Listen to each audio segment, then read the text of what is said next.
Hello అండి. అందరికీ నమస్కారం. మనము సంక్రాంతి పండగని చాలా బాగా జరుపుకున్నాం గదా! అందరం కూడా. 14, 15, 16 భోగి, సంక్రాంతి, కనుమ. ఆ తర్వాత వెంటనే మనకి ఈసారి పండుగ పుష్యమాసంలో బహుళంలో వచ్చింది. అంటే కృష్ణపక్షంలో వచ్చిందనమాట. కాబట్టి వెంటనే చూడండి 16 కనుమ అయిపోంగానే 17 లేదు, 17 వచ్చి మహాశివరాత్రి. ఆ రోజు విశేషంగా పరమేశ్వరుని పూజిస్తామనమాట. ప్రతి మహాశివరాత్రికి కూడా మనం విశేషంగా పార్వతీ పరమేశ్వరుని పూజిస్తూ ఉంటాం. వెంటనే 18వ తేదీ అమావాస్య. ఏ అమావాస్య? ఇది ఏ మాసము? పుష్యమాసం కాబట్టి పుష్యబహుళ అమావాస్య అనమాట. అయితే ఈ పుష్యబహుళ ప్రతి నెల కూడా అమావాస్య తిథి అనేటువంటిది ఎవరికి అంకితం చేయబడిందంటే పితృదేవతలకు అంకితం చేయబడింది. అమావాస్య రోజున ఏం చేయాలంటే పితృదేవతారాధన చేయాలి. అంటే పితృదేవతలకు తర్పణాలు, పిండ ప్రదానాలు ఇలాంటివి చేయాలన్నమాట. అయితే ప్రతి అమావాస్యకి చేసినా చేయకపోయినా మనం ఎక్కువగా ఈ మధ్య మనం అందరం కూడా జరుపుకుని మీకు అందరికీ తెలిసే ఉంటుంది మహాళయ పక్షాలని చెప్పి భాద్రపద మాసంలో పౌర్ణమి తర్వాత వచ్చేటువంటి 15 రోజుల్ని పితృపక్షాలుగా పిలుస్తారనమాట. దాంట్లో ఎవరి చనిపోయినటువంటి వాళ్ళ తిథి రోజు వాళ్ళ తల్లి కానీ తండ్రి తిథి రోజున ఆ రోజు తర్పణాలవి విడుచుకుంటారనమాట. అసలు తిథి గుర్తులేనటువంటి వాళ్ళు భాద్రపద బడ అమావాస్య రోజున తర్పణాలవి ఇలా చేసుకుంటారు. శ్రాద్ధాలు అవన్నీ పెట్టుకుంటారు. దీనికి మహాలయ అమావాస్య అని కూడా పిలుస్తారనమాట. అట్లాంటిదే ఈ మహాలయ అమావాస్య తరువాత అంతటి ప్రాధాన్యత కలిగినటువంటి ఇంకొక అమావాస్య ఏంది అంటే పుష్యబహుళ అమావాస్య అనమాట. అంటే ప్రతి అమావాస్యకి చెయ్యాలి. ఒకవేళ కుదిరినా, కుదరకపోయినా, చేయలేకపోయినా సరే ఖచ్చితంగా ఈ సంక్రమణాలుంటాయి. మనం చెప్పుకున్నాం కదా! ఉత్తరాయణ పుణ్యకాలం మకర సంక్రమణం. సూర్యుడు ధనుస్సు రాశి నుంచి మకర రాశిలోనికి ప్రవేశించే సందర్భంలో వచ్చేది ఉత్తరాయణ పుణ్యకాలం అనమాట. అదేవిధంగా ఇప్పుడు దక్షిణాయన పుణ్యకాలాలు ఇట్లా ఇదే విధంగా అమావాస్య తిథి రోజుల్లో, మహాళయ పక్షాలు ఇలాంటి రోజులు ఖచ్చితంగా కూడా తల్లిదండ్రులకి శ్రాద్ధాదులు అనేటువంటివి జరుపుకుంటారనమాట.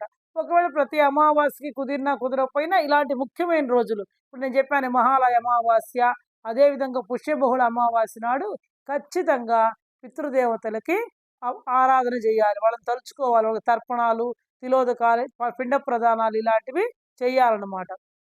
కాబట్టి దీన్నేమంటారంటే లఘు పితృపక్షము అంటారు.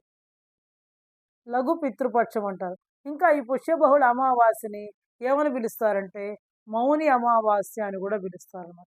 అంటే మౌన్ అనేటువంటి సంస్కృత పదంలోంచి వచ్చిందే మౌనము అంటే. అంటే ఆ రోజు ఎక్కువగా మాట్లాడకూడదు. అసలు ఈ పుష్యబహుళ అమావాస్య రోజున మనం ఏం చెయ్యాలి అంటే ఆ రోజు మొత్తం కూడా ఎక్కువగా మనసులోనే ఓం ప్రీత్ దేవతయే నమః అని ఎక్కువగా జపం చేస్తూ ఉండాలి. ఆ రోజంతా కూడా పుష్యబహుళ అమావాస్య రోజు. అది ఎప్పుడైందంటే జనవరి 18వ తేదీన అయిందండి. కాబట్టి అలా చేయడం వల్ల మన పూర్వీకుల యొక్క ఆశీస్సులు మన పైన ఉంటాయి. ఇంకా ఈరోజు ఎలాంటి ఆహారం కూడా తీసుకోవాలంటే ఉల్లి, వెల్లుల్లి, మాంసాహారం ఇలాంటివి తిననేకూడదు. సాత్వికమైనటువంటి ఆహారం తీసుకోవాలన్నమాట. ఇంకా ఈ మౌని అమావాస్య రోజు ఏ పనులు చేయకూడదు అంటే నేను ఇందాక చెప్పాను మాంసాహారం ముట్టుకోకూడదు. అదేవిధంగా మద్యం సేవించకూడదు. ఎవరితో కూడా ఘర్షణ అంటే తగాదాలు పెట్టుకోకూడదు. పోట్లాట్లు పెట్టుకోకూడదు. అబద్ధాలు కూడా చెప్పకూడదు. ఆ రోజు రాత్రి ఉదయాన్నించి మన పితృదేవత ఆరాధన చేస్తుంటాం కాబట్టి ఆ రాత్రి ఏదో పొద్దుపోయిన దాకా సినిమాలు అవి చూడకుండా చక్కగా పెందలాడే నిద్రపోవాలన్నమాట. ఆ రోజు కూడా కుదిరినటువంటి వాళ్ళు నేల మీద పడుకోవాలి. లేదు అలా మేము పడుకోలేమన్నటువంటి వాళ్ళు ఎప్పుడు ఆ మంచం మీద వాడే దుప్పట్లు కాకుండా ఉతికినటువంటి శుభ్రమైన దుప్పటేసుకొని అలా పడుకోవాలన్నమాట. ఈ పుష్యబహుళ అమావాస్య రోజున ఇంకా ఎక్కువగా ఎవరిని ఆరాధించాలంటే పితృదేవతలను ఆరాధించాలి. ఆ రోజు తర్పణం అది విడుచుకోవాలి. ఒక్క పూట మాత్రమే భోంచేయాలి. ఆ రోజున ఆకులు అంటే విస్తరలో భోంచేయాలి. ఇది పుష్యబహుళ అమావాస్య నాడు ఆచరించాల్సినటువంటి విధులనమాట. ఇంకా దీనినే త్రై అమావాస్య అని కూడా అంటారు. ఇంకా చొల్లంగి అమావాస్య, మౌని అమావాస్య ఇన్ని పేర్లున్నాయండి. ఇంకా ఈ పుష్యబహుళ అమావాస్య రోజు మన పొరుగు రాష్ట్రమైనటువంటి తమిళనాడులో ఉన్నటువంటి ఈ వీరరాఘవ స్వామి ఆలయంలో కూడా ఇక్కడ ప్రతి అమావాస్యకి అక్కడ బాగా ఎక్కువగా జనం వస్తూ ఉంటారు. ఎందుకంటే అక్కడ ఉండేటువంటి వీరరాఘవ స్వామి ఆయన ఔషధాల మూటని ఆయన తల కింద పెట్టుకొని పడుకుంటాడట. ఆయన ఎవరైతే దర్శిస్తారో వాళ్ళందరికీ కూడా ఉన్నటువంటి వ్యాధులన్నీ కూడా, రోగాలన్నీ కూడా నయమవుతాయని చెప్పి ఒక నమ్మకం అనమాట. కాబట్టి అక్కడ ఉన్నటువంటి వీరరాఘవ స్వామికి మిరియాలు, ఉప్పు, బెల్లం, అక్కడ కోనేరు ఉంటుంది. ఆ కోనేరులో బెల్లాన్ని కూడా వేస్తూ ఉంటారనమాట. ఇంకా ఆయనకే వైద్యనాథుడు అని కూడా పేరు. తిరువళ్ళూరులో ఉన్నటువంటి ఆ వీరరాఘవ స్వామికే వైద్యనాథుడు అని పేరనమాట. కాబట్టి ఈ అమావాస్య రోజున కుదిరినటువంటి వాళ్ళు ఆ వీరరాఘవ స్వామిని కూడా దర్శించుకోవచ్చు. ఇంకా ఆ రోజున ప్రాతకాలంలో లేచి నదీ స్నానం చేయడం ఉత్తమం. నదీ స్నానం గాని, సముద్ర స్నానం గాని చేయడం అమావాస్య రోజున ఉత్తమం. ఒకవేళ మనకు కుదరలేదు గంగా నదిలో స్నానం చేస్తే చాలా విశేషం అనమాట. ఎందుకంటే ఆ రోజు గంగా నది భూమి మీద వచ్చి ప్రవహిస్తూ ఉంటుందన్నమాట. మనకు కుదరలేదనుకోండి, మన సమీపంలో ఏ నది ఉంటే అక్కడ, లేదు మన ఇంట్లో ఉండే నీళ్లతోనే గంగే జమునే చైవ గోదావరి సరస్వతి అని ఆ మంత్రం చెప్పుకొని పైన నీళ్లు చల్లుకొని శిరస్నానం చేయాలి. ప్రతి ఒక్కళ్ళు కూడా ఆ రోజు తలస్నానం చేయాలి. చేసి ఆ తర్వాత ఇంకా ఈ రోజుని ఎవరిని పూజించాలి? ప్రతి అమావాస్యకి పితృదేవతలు పూజిస్తాం. ఈ అమావాస్య కూడా పితృదేవతారాధన చెయ్యాలి. దాంతో పాటుగా లక్ష్మీనారాయణని కూడా విశేషంగా పూజించాలండి. లక్ష్మీనారాయణని విశేషంగా పూజించాలి. ఇంకా తులసి మాతను కూడా పూజించాలి. ఆ రోజు తులసి మాత దగ్గర ప్రతి ఇంట్లో తులసి చెట్టు ఉంటుంది కదండి. ఆ తులసి కోట దగ్గర ఉదయం సాయంత్రం ఖచ్చితంగా ఆవు నెయ్యితో దీపాన్ని వెలిగించాలండి పుష్యబహుళ అమావాస్య నాడు. ఇంకా కుదిరినటువంటి వాళ్ళు మీ సమీపంలో ఎక్కడైనా రావి చెట్టు కనుక్కుంటే, రావి చెట్టు విష్ణుమూర్తి ప్రతిరూపం కాబట్టి ఆ రావి చెట్టుకి ఒక 11 ప్రదక్షిణాలు చేసి అక్కడ ఆవు నెయ్యితో దీపాన్ని వెలిగిస్తే చాలా శుభప్రదం అనమాట. అంటే మనకు ఉన్నటువంటి ఏవైనా దోషాలు కానీ ఇవన్నీ కూడా తొలగిపోతాయి అన్నమాట. అంటే పితృదేవతల యొక్క అనుగ్రహం కూడా కలుగుతుంది. ఎందుకంటే పితృదేవత ఆరాధన చేస్తాం.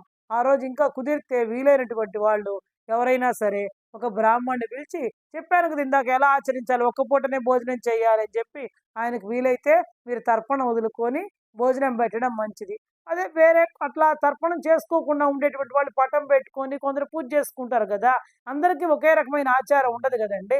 వాళ్ళు ఏం చేయాలంటే ఒక బ్రాహ్మణుడికి స్వయం పాకం ఇవ్వాలి. ఆ రోజు ఆయనకి భోజనానికి ఏమైతే సరిపోతాయో బియ్యం, పప్పు, ఉప్పు, నూనె అవన్నీ ఇచ్చి దాంతో పాటుగా దక్షిణ సహితంగా తాంబూలం ఇవ్వాలి. ఇంకా ఆ రోజు వస్త్రదానం చేస్తే విశేషమైన వాళ్ళ తల్లిదండ్రుల పేర్లు చెప్పుకొని వస్త్రదానం చేసినా కూడా చాలా మంచిదనమాట. ఈ ఇంకా నువ్వుల దానం చేసిన, ఇంకా ఆ రోజు శనైశ్వరుడి పూజ. ఎందుకంటే ఈ పుష్యమాసం అంతా కూడా శనైశ్వర మాసం అని మనం ఫస్ట్ నుంచి చెప్పుకున్నాం. ఎందుకంటే పుష్యమాసం అనే పేరు ఎందుకు వచ్చిందంటే పౌర్ణమి రోజు పుష్యమి నక్షత్రం ఉంది కాబట్టి ఈ మాసానికి పుష్యమాసం అని పేరు. పుష్యమి నక్షత్రానికి అధిపతి శనిదేవుడు కాబట్టి కాబట్టి ఆ రోజు శని ప్రీతిగా అమావాస్య రోజు చక్కగా తైలాభిషేకం చేయించుకోవచ్చు. ఇంకా పరమేశ్వరుడికి అభిషేకం కూడా చేయించుకోవచ్చు. అంటే మనకి ఏది కుదిరితే అదండి. ఎందుకు ఇన్ని చెప్తున్నాం, మీరేందండి ఇన్ని చెప్పేశారు, మేము అన్నీ చేయగలమా అంటే, మీరు దాంట్లో ఏది చేయగలరో, మీకు ఏది కుదురుతుందో అది చెయ్యండి. ఒకటైనా సరే ఖచ్చితంగా ఆచరించండి. ఏం చేయలేరనుకోండి, నిద్ర లేవండి, తలస్నానం చేయొచ్చు కదా, చేయగలం కదా అందరం. మన ఇంట్లో ఉండే నీళ్లతోటే చక్కగా తులసమ్మ దగ్గర ఆవు నెయ్యితో దీపం పెట్టుకోండి. ఆ తర్వాత సాత్వికమైనటువంటి ఆహారం తీసుకోండి. ఆ రోజు ఒక్కపూటే ఆకులో భోంచేయండి. ఉల్లి, వెల్లుల్లి ఇలాంటివి తినబాకండి. ఎవరైనా ఒక బ్రాహ్మణోత్తముడికి చక్కగా దక్షిణ అన్ని స్వయం పాకం దానం ఇవ్వండి. చేయొచ్చు కదా. అప్పుడు చక్కగా ఒక పూట భోంచేయండి. సాయంత్రం ఏదైనా కుదిరితే పలహారం తీసుకొని నేల మీద శయనించండి. శయనించినటువంటి వాళ్ళు ఎలా శయనించాలో ఇందాకనే చెప్పానమాట. ఇంకా ఈ అమావాస్య రోజు చేయాల్సినటువంటిది ఇంకొక ముఖ్యమైనది ఏంటంటే అండి, ఆ రోజు మనకు చెప్పున్నారు రుచికృత పితృస్తోత్రము, బ్రహ్మకృత పితృస్తోత్రం అని దేవతా స్తోత్రాలు ఉంటాయండి. మన ఛానల్లో కూడా బ్రహ్మకృత పితృస్తోత్రాన్ని కూడా పెట్టడం జరిగింది. అదేవిధంగా రుచి మహాముని చెప్పినటువంటి పితృస్తోత్రాలు కూడా 2 ఉన్నాయండి. రుచికృత పితృస్తోత్రం అలాంటివి ఖచ్చితంగా మధ్యాహ్న సమయంలో 12 గంటల టైంలో గనక కరెక్ట్‌గా మిట్ట మధ్యాహ్నం 12 గంటలు 12-1 గంట లోపల గనక మీరు పఠించినట్లయితే మీకు విశేషమైనటువంటి పితృదేవత అనుగ్రహం కలుగుతుంది. మీకు పితృదేవతల యొక్క ఆశీస్సులు మీకు లభించి మీ ఇంట్లో పెళ్ళిళ్ళు కాకపోయినా, అశాంతిగా ఉన్నా, సంతానం లేకపోయినా అవన్నిటిని కూడా పితృదేవతలు అనుగ్రహిస్తారనమాట. ఇదండి ఈ పుష్యబహుళ అమావాస్య నాడు మనం ఆచరించాల్సినటువంటి విధులు. కాబట్టి ప్రతి ఒక్కళ్ళు కూడా ప్రతి అమావాస్య ముఖ్యమైనది ఇందాక చెప్పి అందులో ఈ పుష్యబహుళ అమావాస్యని ఎవరు కూడా వదులుకోవద్దండి. ఖచ్చితంగా పితృదేవత ఆరాధన నేను చెప్పినటువంటి కార్యక్రమాల్లో విషయాల్లో మీకు ఏవి వీలైతే మీరు ఏవి చేయగలరో వాటిల్ని ఖచ్చితంగా కూడా ఆచరించండి. పితృదేవతానుగ్రహం, దేవతానుగ్రహాన్ని కూడా పొందండి. నా వీడియోలు ఎలా ఉన్నాయండి? మీరు పొద్దుగూకులు ఈమె దేవుళ్ళని గురించే చెప్తుంది అని అనుకుంటున్నారా? మనిషికి కావాల్సింది అదే కదండి. ఈ బట్టలు ఇవన్నీ ఏముంది, మనం ఎవరికి నచ్చినవి వాళ్ళు కొనుక్కుంటాం. నాకు నచ్చినవి మీకు నచ్చాలని లేదు. ఇవన్నిటిని గురించి ప్రత్యేకంగా చెప్పాల్సినటువంటి అవసరం లేదు కదా! మన పిల్లలకి, మన తర్వాత తరానికి మన సనాతన ధర్మాన్ని మనం వారసత్వంగా అందించాల్సినటువంటి ఏంటంటే మంచి విషయాలు. కాబట్టి అందుకే నేను వాటిల గురించి చెప్పడం జరుగుతుంది అండి. కానీ ప్రతి ఒక్కళ్ళు కూడా నా ఛానల్‌ని చక్కగా చూస్తున్నారు, ఆదరిస్తున్నారు. సంతోషం. ఇంకా బాగా ఆదరించాలని కోరుతున్నాను. ప్రతి ఒక్కళ్ళు కూడా నా ఛానల్‌ని సబ్స్క్రైబ్ చేసుకొని మీ ఫ్రెండ్స్‌కి చెప్పండి, లైక్ చేయండి, షేర్ చేయాల్సిందిగా కోరుకుంటూ సెలవు తీసుకుంటున్నానండి.